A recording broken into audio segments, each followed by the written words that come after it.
In 1927, the German philosopher Martin Heidegger published one of the most influential books of the 20th century, Being and Time.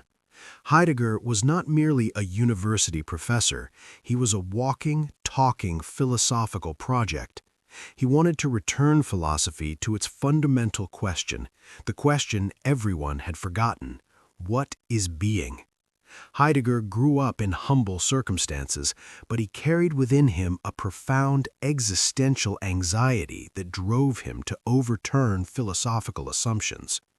Through Being and Time, he opened a new path, enabling humanity to see itself not merely as a thinking mind, but as a living, breathing, and moving being in this mysterious world.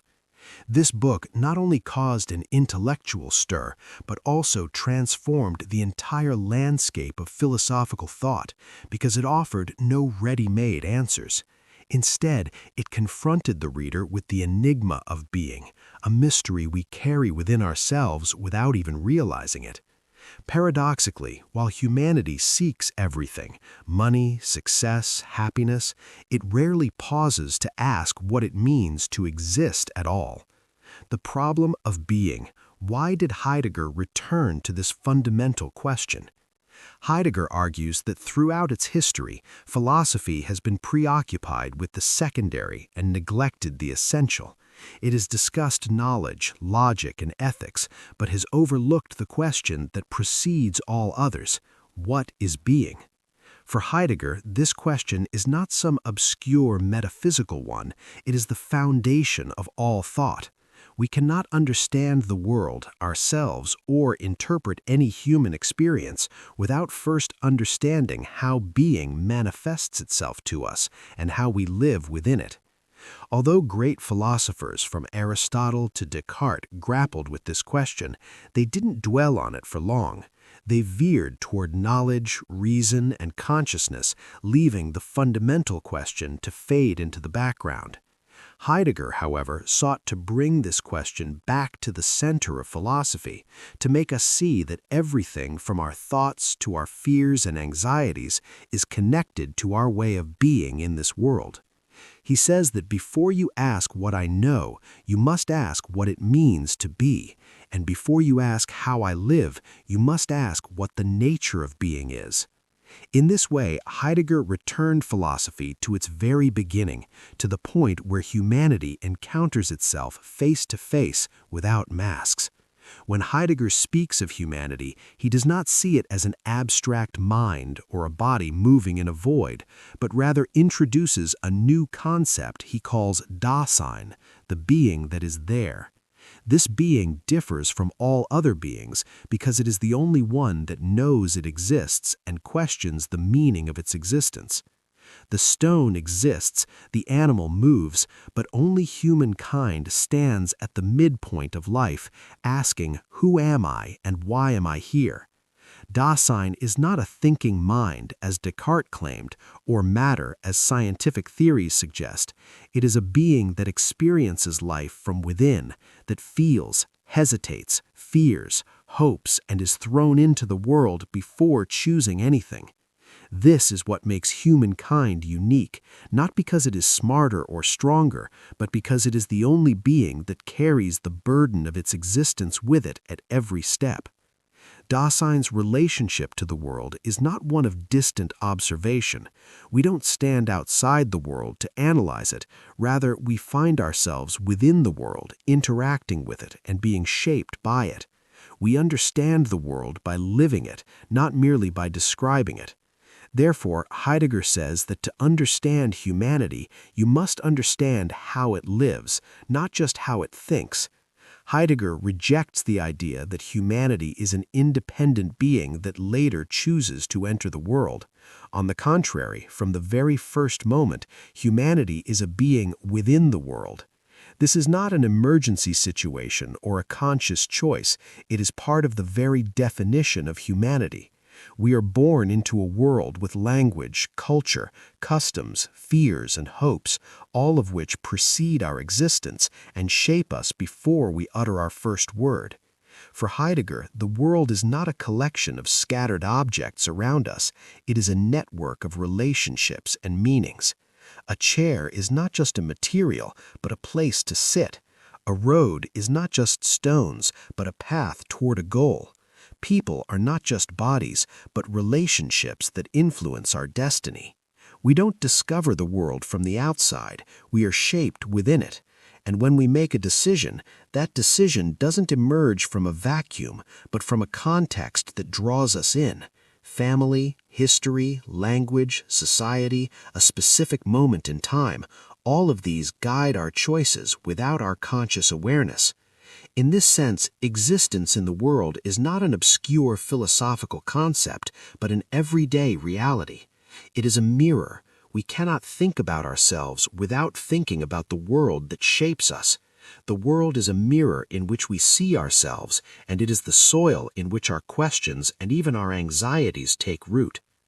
Existential time is the time we live, not the time we lack. When we think of time, we imagine clocks moving, hands turning, and a calendar on which we set our dates. This is physical time, time whose minutes are measured and calculated precisely.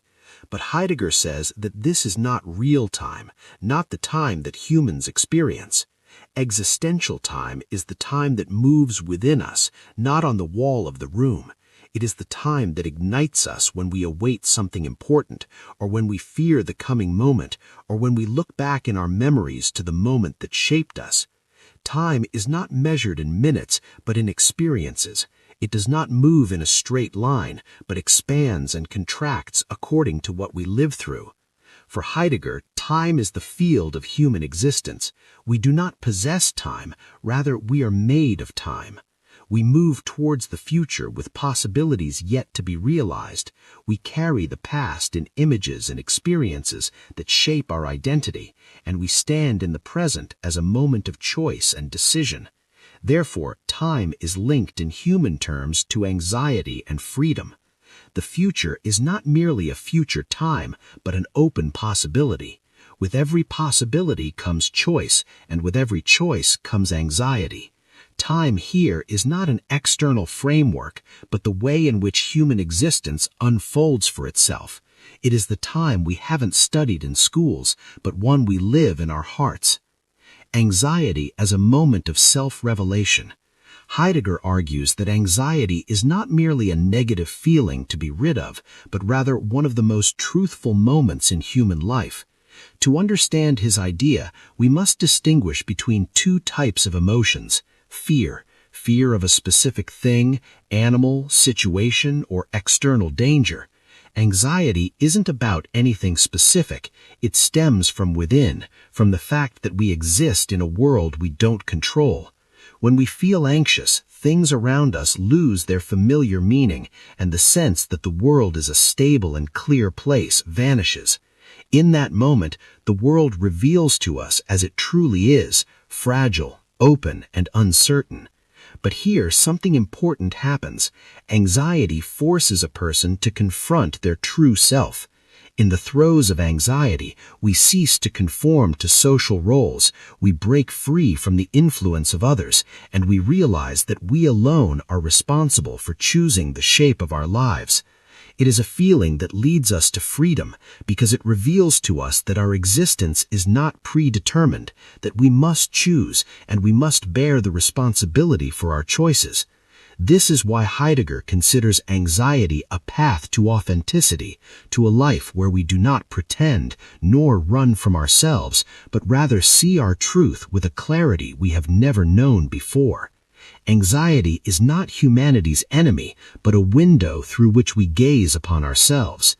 For Heidegger, being towards death means that death is not merely a biological end or an event at the end of the road. Death is a constant possibility that accompanies humanity from the moment life begins. We do not await death as something that will come later, but rather we live with it as the deepest truth of our existence, a truth that no one can claim for us or share with us. Only humans know that they will die, and this awareness opens a door seen by other beings, the door to freedom. When we realize that our end is certain, we become capable of seeing our lives with new clarity. We realize that every moment has value, and every decision shapes a path that will never be repeated. Heidegger calls this experience being crowned towards the end, and this does not imply pessimism or withdrawal from life, but living it with full awareness. Confronting death is not contemplating darkness, but facing the truths that give life its meaning. When we deal with death honestly, we rid ourselves of the illusions that dwell within us and are freed from societal pressures. In this sense, death becomes the origin of authentic life. Whoever confronts their end finally begins their beginning. Falling into the mundane, living under the sway of worry. One of Heidegger's most daring ideas is his analysis of what he calls worry or Dasein. It is that hidden voice that dictates how we live and how we think without us realizing it.